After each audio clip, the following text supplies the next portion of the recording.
안녕하세요. 긍정에너지 앵주입니다. 오늘은 리듬 3부, 꿈을 방해하는 부정적 이미지 싹 날려버리는 방법에 대해서 알아보도록 하겠습니다. 제가 어제 서점에 갔는데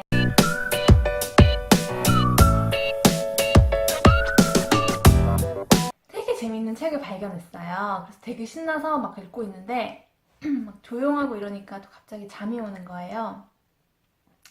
근데 이제 엊그저께 리듬 2부에서 졸음 생각 쪼개는 방법에 대해서 말씀드렸잖아요. 그게 딱 생각이 나서 해봐야겠다 하고 잠이 어디서 오지? 눈꺼풀에서 오더라고요. 눈을 깜빡깜빡깜빡 해봤어요. 그리고 나서 내가 왜 잠이 오지? 어제 많이 잤는데? 나 어제 되게 일찍 잤는데? 잠이 올 리가 없는데? 이렇게 생각을 했더니 정말 잠이 달아나는 거예요. 그래서 이게 되는구나. 이렇게 생각해서 너무 신났어요. 그러니까 여러분도 한번 해보세요. 이게 된다는 걸 알면 되게 신나고 되게 재밌고 막 해보고 싶고 막 의욕이 생기거든요. 저는 어제 그 경험을 해보고 신나서 3부도 또 신나게 말씀드리도록 하겠습니다. 이 리듬의 3부는 꿈을 방해하는 부정적 이미지를 날려버리는 방법이에요. 근데 보면은 보통 이렇게 이런 경험도 있지 않으세요? 남이 뭘 하는 걸 보면 나도 하고 싶어지지 않아요? 누가 하품을 하면 하품을 따라하게 되고, 누가 물 마시는 걸 보면 나도 목이 마르다. 길 가다가 누가 커피 마시고 있으면 나도 커피 마시고 싶은데? 이렇게 따라하게 되는 그런 게 있잖아요? 이게 우리가 경험한 거는 모두 몸속에 저장이 된대요. 뇌가 아니고 몸으로 저장이 된대요. 그러니까 무의식 중에 몸에서 그 내가 하고 있는 경험을 다 관찰하고 있는 거예요. 근데 이 부분에 대해서 제가 경험이 또 있어요. 제가 이 구절을 읽으면서 맞다 그랬지라고 생각한 일이 있었는데, 제가 옛날에 이제 비행 생활을 할 때 한창 열심히 일을 하던 때였어요. 한 비행 1, 2년 차 정도? 2년 차 되면 되게 이제 이 일이 약간 익숙해지면서 좀 더 여유가 생기거든요. 그래서 제 나름대로는 되게 열심히 일했던 때고, 또 그 비행은 특히나 막 가족 단위 여행객이 많아서 막 이렇게 비행 끝나고 좀 이렇게 좀 바쁜 시간 끝나고는 막 손님들하고 같이 이야기도 많이 하고 막 가족들하고 막 애기들하고도 놀아주고, 제 나름대로 오늘 비행 너무 행복했고 잘 마쳤다라고 생각하고 내렸던 비행이었어요. 그런데 그렇게 마치고 이제 한 오프가 서울 이렇게 붙어 있어서 저희 친정집이 지방이라서 친정집에 내려가서 쉬고 있는데 컴플레인이 온 거예요. 저 너무 그때 놀래가지고. 근데 제가 이제 그 컴플레인 내용이 뭐 이제 뭐 제가 뭐 해서 그 불쾌했다라는 내용이었는데, 그게 차라리 제가 그 손님에게 뭐 나쁘게 하려고 마음을 먹고 뭐 화가 났거나 이래서 제가 그랬으면 괜찮은데, 내 딴에는 잘한다고 생각하고 했는데 누군가가 제 행동을 보고 그걸 불쾌하다고 받아들였다고 하니까 그게 너무 충격적이었어요. 너무 억울하기도 했고 무섭기도 했고, 그리고 제가 그것 때문에 좀 심하게 슬럼프가 왔었거든요. 근데 너무너무 기분이 안 좋아서, 너무너무 억울하고 기분이 안 좋아서 아침에 눈을 딱 뜨면 기분이 안 좋아요. 그러면 내가 왜 기분이 안 좋지? 곰곰이 생각해보면 나한테 그런 일이 있었구나 이러면서 굉장히 그 부정적인 생각과 막 내가 뭘 잘못했지, 나는 그러려고 한 게 아닌데 막 이런 생각을 계속 하면서 약간 부정적인 나날을 보내고 있었는데, 억울했던 마음도 되게 컸던 것 같아요. 그래서 계속 저도 모르게 그때 그 비행 상황을 몰입해서 일주일 넘게 생각을 했어요. 왜냐면 그 손님 자체가 생각이 안 나는 거예요. 뭐 저한테 화를 내시거나 불쾌함을 표현하신 것도 아니었거든요. 그래서 그 상황을 생각하려고 계속 한 일주일 동안, 그러니까 생각을 하려고 일부러 한 건 아닌데 계속 왜 그랬지? 내가 뭘 어떻게 했길래 이렇게 받아들이셨지? 이 생각을 계속 했더니 일주일이 딱 지났는데 딱 어느 순간 어떤 손님이 저를 약간 째려보고 있었던 딱 그 순간이 머릿속에 딱 스쳐 지나가는 거예요. 되게 신기했어요. 그러니까 저는 그 손님을 기억도 못하고 있다고 생각했는데 계속 그 장면을 생각하려고 일주일 동안 몰입을 하고 막 저도 모르게 집중을 했더니, 그러고 보니까 어떤 사람이 약간 나를 못마땅하게 쳐다보고 있었던 어떤 딱 한 사람이 딱 생각나는 거예요. 그러니까 이런 거 보면 이제 뭐 뇌에서, 그러니까 몸에서 모든 경험을 관찰하고 이제 그 관찰된 게 일부가 뇌에 기억이 돼서 저장이 되는 거겠죠? 근데 이제 몸에서 계속 관찰하고 있는 건 맞는 것 같아요. 저는 그 경험이 떠올라서 아 진짜 이게 그렇다 이런 생각을 했고요. 근데 여기 책에 보시면 몸 안에는 관찰자가 들어있다. 관찰자는 모든 걸 선명하게 바라본다.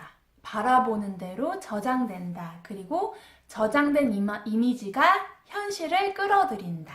아니 뭐 이런 말도 있잖아요. 뭐 임신해서 뭐 잘생기고 예쁜 연예인 사진 보면 애도 이렇게 잘생기고 이쁘게 나온다. 막 이런 얘기도 있고 자꾸 예쁜 그러니까 자기가 닮고 싶은 연예인 사진 이렇게 붙여놓고 자꾸 보면 정말 예뻐진다. 막 이런 얘기 있잖아요. 그리고 이런 얘기가 다 이런 원리로 나오는 것 같다는 생각이 들었어요.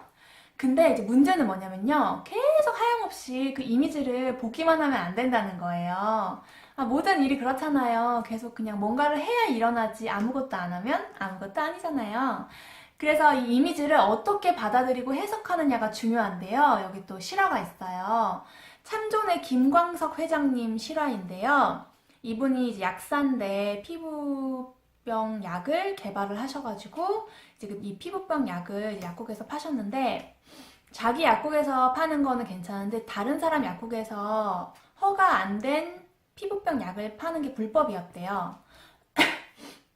그래서 이제 그거를 모르고 파셨는데 결국 이제 불법으로 인해서 그게 죄가 돼서 뭐 쫓기고 쫓기다가 뭐 감옥에까지 가시는 그런 일이 생겼는데 문제는 그 사건으로 인해서 8억의 빚을 떠안게 되셨대요. 아, 진짜 이 큰 돈을 갚아야 한다고 생각하면 0에서부터 출발해도 갈 길이 먼데 마이너스 8억에서 시작한다고 생각하면 얼마나 절망적일까요? 근데 이 8억의 빚이란 거는 어쨌든 사실이잖아요. 현실이고. 근데 이거를 어떻게 받아들이고 해석하느냐가 중요하다는 거예요. 이거를 이제 부정적으로 나는 희망이 없다. 절망적이다. 8억을 언제 벌어서 언제 갚고 난 언제 시작하나 이렇게 생각하면 계속 그 부정적 생각이 꼬리를 물고 뭐 할 수 있는 게 없고 그냥 나는 인생을 포기해야 되고 뭐 이렇게 해서 그냥 포기해버리시는 분들도 가끔 계시잖아요. 근데 이제 이거를 오히려 8억 버는 능력을 키우는 원동력으로 삼으셨대요. 그래서 죽을 때까지 벌어도 도저히 못 갚을 빚 때문에 나에게 돈 버는 능력이 생겼습니다. 라고 생각하고 아 그래 맞아. 내가 그래도 왕년에 피부 전문가였어. 피부병 약을 개발할 정도로 피부는 잘 아니까 그걸 다시 이용해보자. 이래서 지금의 참존이 생겼다고 합니다. 뭐 8억의 빚은 옛날에 갚으셨고 뭐 지금은 뭐 말 다 했죠. 그러니까 이게 이제 일단은 내 안에 내 몸에 선명한 이미지, 내가 꿈꾸고 싶은 선명한 이미지를 먼저 보여주고요. 그럼 그 이미지가 선명한 파동을 보낸대요.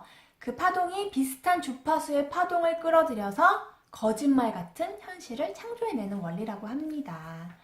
그러니까 이제 근데 이제 이게 이 꿈이 이미지가 선명할수록 더 몸에서 인식하기가 편하겠죠. 그러니까 꿈을 볼 때 최대한 선명하고 자세하게 꾸는 것이 몸에게 친절하게 가이드를 해주는 거겠죠.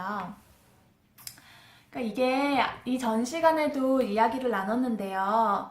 뭐든지 쪼개서 보면은 이해가 되잖아요. 뭐 책도 그렇고 어려운 글도 처음부터 끝까지 다 한 번 읽으면 무슨 말인지 모르겠는데 단락을 나눠서 기승전결 이렇게 해서 또 해보면 다 이해가 되고 이게 안에서 이해를 못하는 것을 하면 다 또 이해를 하잖아요. 그러니까 이게 모든 것이 만물은 다 생각도 에너지고 만물은 다 물건인데요. 이 덩어리를 쪼개서 분자를 만들고 분자를 쪼개서 원자를 만들고 원자를 쪼개서 미립자를 만들면 아무것도 없대요. 그냥 비어있는 거래요. 공. 근데 이 공 안에 리듬이 있다는 거예요. 보이지 않는 리듬. 그래서 그 리듬에 주파수를 맞춰주고 그 리듬을 생각을 끌어내면서 좋은 생각으로 가져가라는 거죠. 너무 좋은 것 같아요, 내용이.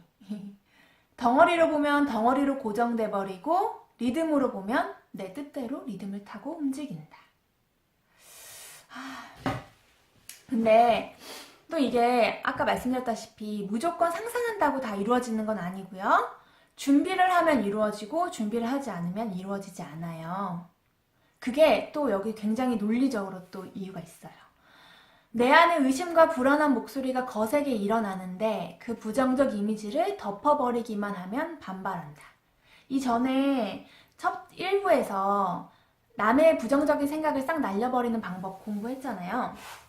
그때 그 부정적인 생각을 밖으로 꺼내줘야지 그걸 그냥 덮어버리면 계속 뇌 안에서 머무르고 그렇게 되면 그 부정적 생각이 꼬리에 꼬리를 물어서 반발한다고 우리가 읽었잖아요.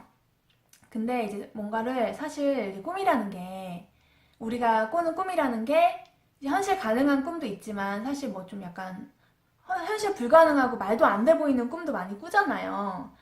그러니까 꿈이죠. 그쵸? 현실이 가능하면 꿈이 아니겠죠, 사실. 그 비현실을 현실로 만드는 게 꿈인데 이 꿈을 이제 사실 자기 스스로도 꾸면서도 근데 그 꿈이 이루어지려면 뭐가 안 되는데 그게 될까? 이런 의심을 솔직히 하잖아요. 저도 하고 있거든요. 근데 이제 하고는 있지만 그래도 이제 저는 긍정적이니까 아니야 할 수 있어 계속 이렇게 믿어주는 것 뿐이지 그 부정적인 생각이 드는 건 사실이고 또 우리 뇌 안에 아미그달라 계속 뭔가 부정적 신호 예민하게 막 그 불 켜는 애 있다 그랬잖아요. 그러니까 이 부정적인 생각을 또 그냥 무시를 해버리면 이 부정적 생각이 선명한 내 꿈 이미지를 바라보는 걸 방해하니까 이 부정적 이미지도 계속 털어줘야 된다는 거죠. 그래서 여기 털어내는 방법까지 나와 있어요. 친절하죠? 1번, 내 안에 실패를 끌어당기는 부정적 생각이 안 들어있는지 생각한다. 내가 어떤 꿈을 꿨어요. 근데 내가 이거 못할 것 같아. 그럼 왜 못할 것 같지? 왜 내가 이게 불안하지? 이걸 생각해서 써보는 거예요. 2번, 부정적 생각이 생긴 원인을 이해하는 순간 부정적 생각은 사라진다. 이 전편에서 부정적 생각이 그냥 꺼내서 바라보기만 해도 그냥 사라지는 거라고 우리 알았잖아요. 그래서 그거를 내가 왜 못할 것 같지? 뭐 이래서 못할 것 같아 라고 생각을 하는 순간 그 생각은 사라집니다. 3번, 꿈이 이미 이루어진 순간 기뻐하는 장면을 바짝 끌어당겨 자세히 본다. 뭐 예를 들면 그러니까 자세히 본다. 이 자세히 본다가 핵심인데요. 내가 시험을 합격하고 싶다. 그럼 그 시험을 합격하는 순간에 내가 가질 느낌, 오케이! 이런 거 있잖아요. 아니면 내가 시험을 합격했다고 부모님한테 말씀드렸을 때 부모님의 반응, 이런 거를 굉장히 디테일하게 생각을 해보는 거예요. 4번, 꿈을 가로막는 걸림돌을 극복하는 장면을 끌어당겨 자세히 본다. 그러니까 내가 시험에 합격하고 싶은데 내가 이 시험에 합격하려면 공부를 해야 돼. 근데 공부를 하려면 나 너무 공부하기 싫을 것 같고 잠이 올 것 같아. 그럼 내가 이 공부를 하면서 잠을 이겨내는 이 장면을 바짝 끌어당겨서 생각해 보라는 거죠. 해보실래요? 저는 몇 가지 이 책을 읽으면서 제가 경험한 부분이 있었기 때문에 굉장히 설득력이 저한테는 있었고요. 그래서 제가 아직 경험해보지 못한 거는 이 책에 나와 있는 걸 적극적으로 실행해 볼 생각이에요. 그리고 제가 꼭 된다는 거 보여드리고 이제 그걸 이루게 되면 제가 꼭 인증 영상 남기겠습니다. 마지막으로 모든 감정과 생각은 흘러가는 물결이다. 저항하면 그 물결에 휩싸인다. 저항하지 않으면 물결처럼 리듬을 타고 흘러간다. 우리 부정적인 생각이 드는 건 정상이고요. 그 부정적인 생각을 꺼내서 리듬을 타고 흘러가게 하고 나서 긍정적인 꿈을 바라보면서 매일같이 긍정적인 이미지를 선명하게, 자세하게 꿈꾸면서 살면 정말 좋은 일만 가득할 것 같은 확신이 들어요. 이렇게 리듬 책 리뷰 마치고요. 정말 우리 이 세상 모든 것들이 내 뜻대로 끌려오게 만드는 방법 알아봤고요. 다음 시간에는 더 좋은 책과 더 좋은 영상으로 찾아뵙겠습니다. 들어주셔서 감사합니다. 안녕.